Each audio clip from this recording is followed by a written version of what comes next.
Слагам едно от дърветата, които оператора днес цепи. И още едно, от които асистент режисьора цепи.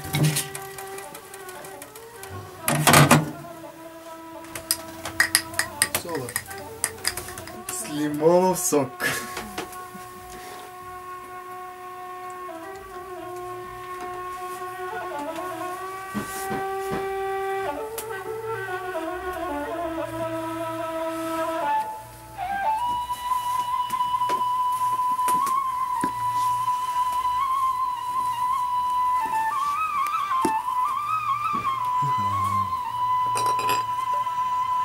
Житна върва.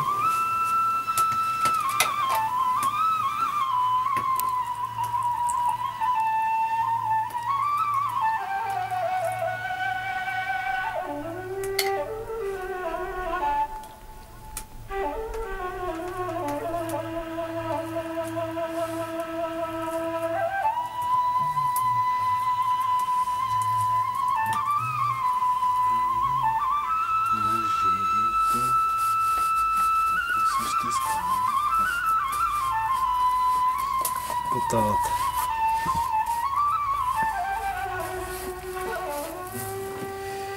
Препоръчвам на всички да си направят едни ластици, ако им падат ръкаите, когато месят.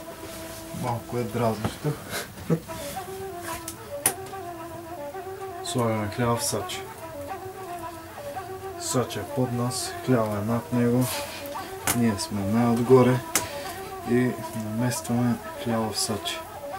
Пълнозърнесто брашно винаги е така се пука като земята.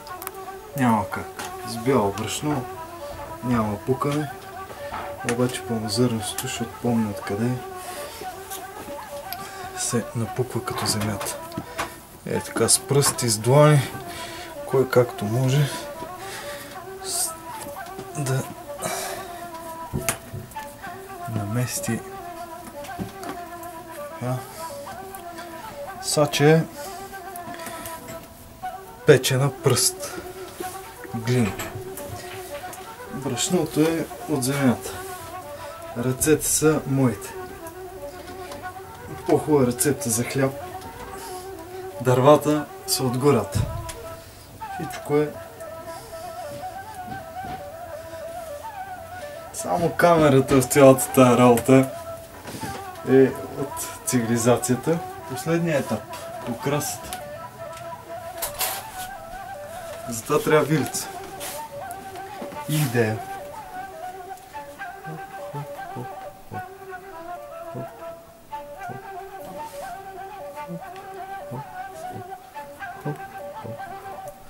Може да се пее на хляба. Първо ще стане на жито, после ще стане на хляб, после ще стане на хляб.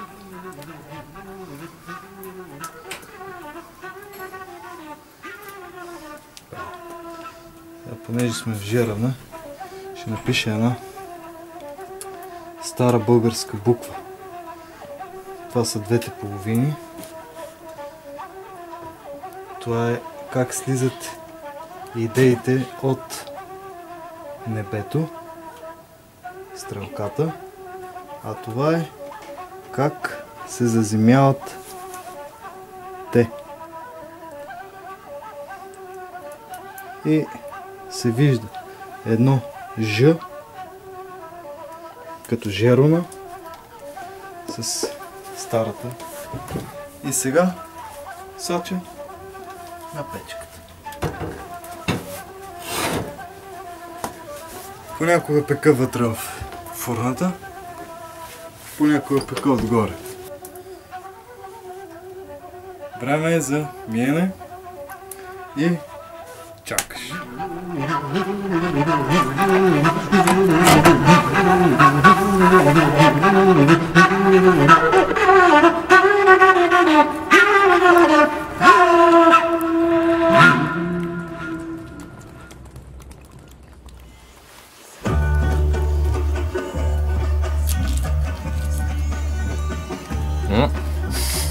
Важен елемент от приготвянето. Опитваме се. Искаш ли?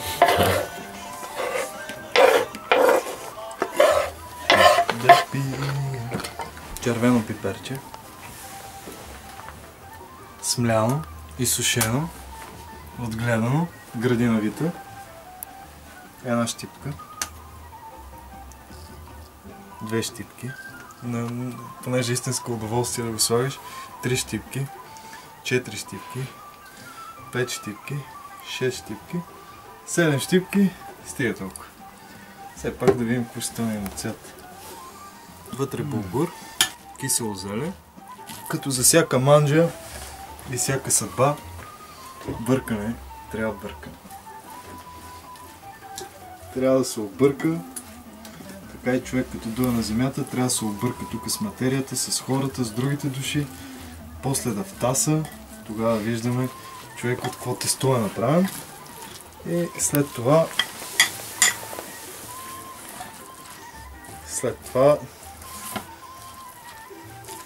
го хапват и казват: хубав човек. Или то е малко киселе. Или то е малко солен. Джоджан, но не е джоджан, а е морска йодирана сол. Така, 2 щипки сол. На обяд, разбира се, съм си разточил кори. Нищо съм ги загърнал като копешки. Разбира се, някой път не мога да цепиш дърва и да точиш кори едновременно. Тук. В него. Да се види пъстротата, да се види... Сега по-добре. Взехте, разбира се, от маслината на двора.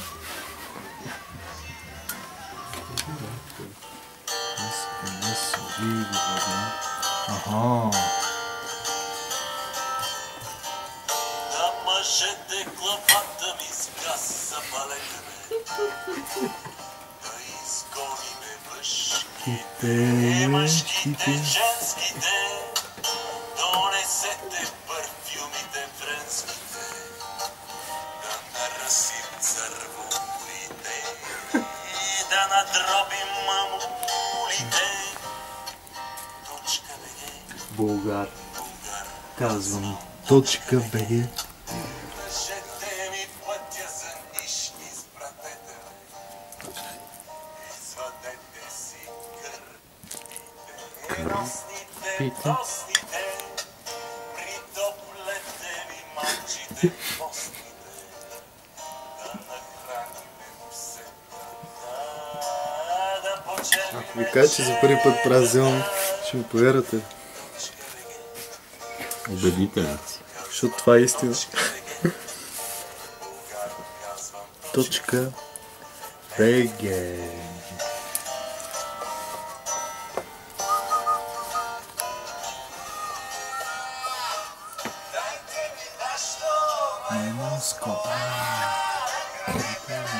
Суроватка.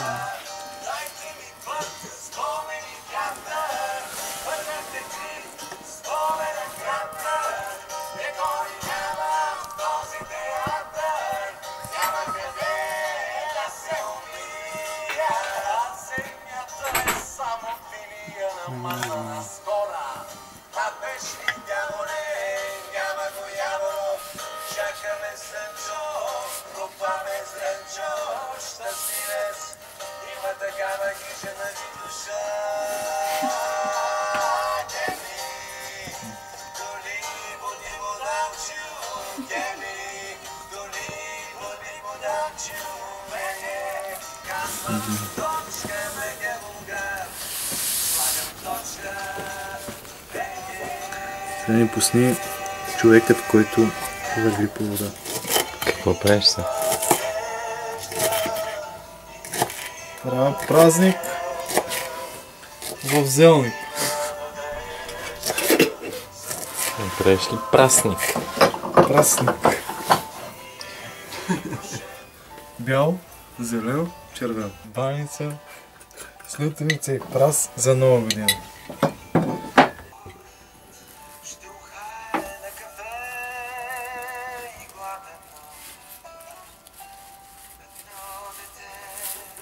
Ще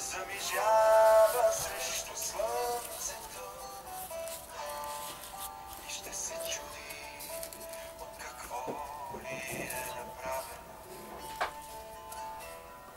Ще се забърза някой към дома да пише стил. Небето все по-безразлично ще изглежда.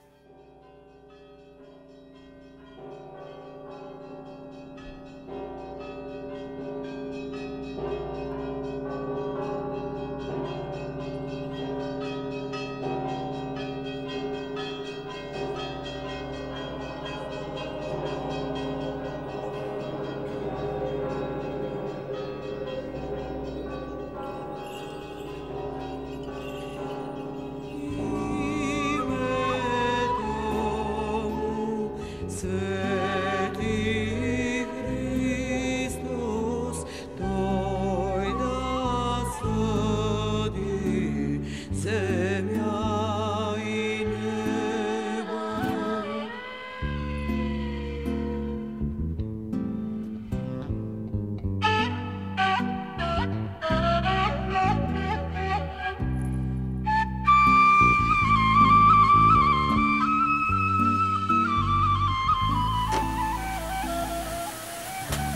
И крастички са с експериментална рецепта: мед, сол, оцет, чист, съвсем чист ябълков оцет, синоп и без варене.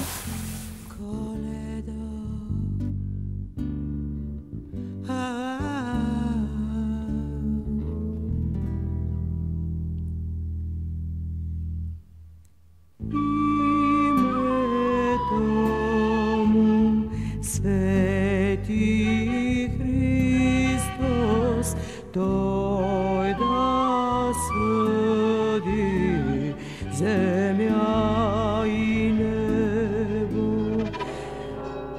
Ime tomu, Svetý Hristos, dojda súdi zemia